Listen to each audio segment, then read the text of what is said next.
While I would say that we're probably in the most complex change that I've seen in the last 30 years in this leadership development business, I will encourage you, and probably the key message today, while this may be a time of great change and challenge and stress, I always look at these times as opportunities. And I was talking to a CEO last week, sort of navigating their whole organization to better sustain market share. And I said, you know, John, there's nothing like taking advantage of a good crisis. He said, what?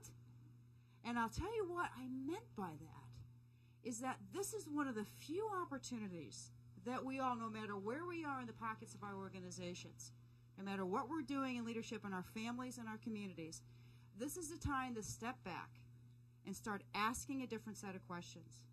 This is the time to step back and really look at ways that we can create or recreate our own destinies. It's not a glass ceiling, it's a sticky floor. So what do I mean by that? I do believe, and I'll just take a little bit of a risk, that 99.9% of our life's destiny, achieving our success goals, whatever those are holistically, lies within ourselves. And it's to some degree, it lies beneath our own feet. My organization's life's work, nationally and globally, is to really take more of a scientific approach on what people, human beings, are doing or not doing that's holding themselves back or helping to propel them forward in terms of their own sets of behaviors, of their own sets of beliefs and assumptions that we hold for years and years, sometimes unknowingly because they become such a routine we don't even know we're operating or holding on to these belief systems. So we've been able to look at what we call 7 sticky floors, which are in the book. I would say these are for men and women. This conversation is for men and women because I do find that a lot of these relate, particularly in context of where we're at today, with everyone, no matter what gender, what age you are at, ethnicity.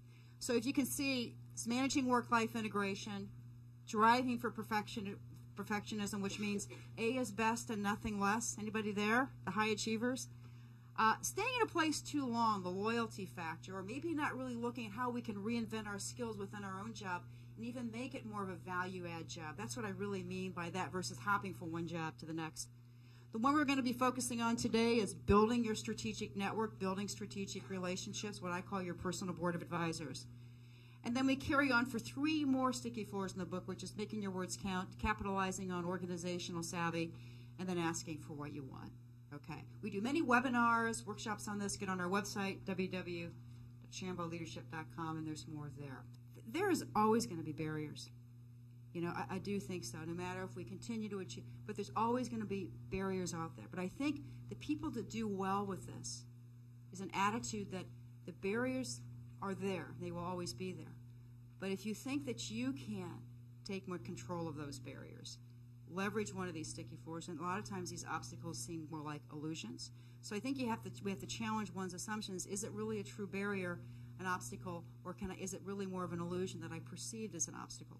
Remember I said at the beginning, you know, take advantage of these times and ask yourself the difficult question, you know, where do I want to be in the next year, 2 years?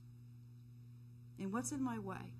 But what are we going to do or not do to really start taking those conscious steps forward to start building those next stepping stones to get there? And it may be just as simple as reaching out and having lunch with somebody to start the conversation, right? Or sharing them a bit of you and saying, if you have something in mind you think might be of greater opportunity for me in this huge organization, please let me know. Those are just simple, small steps. If you do see yourself on a sticky floor, if you do find that this strategic relationships conversation has been helpful, remember 3 things.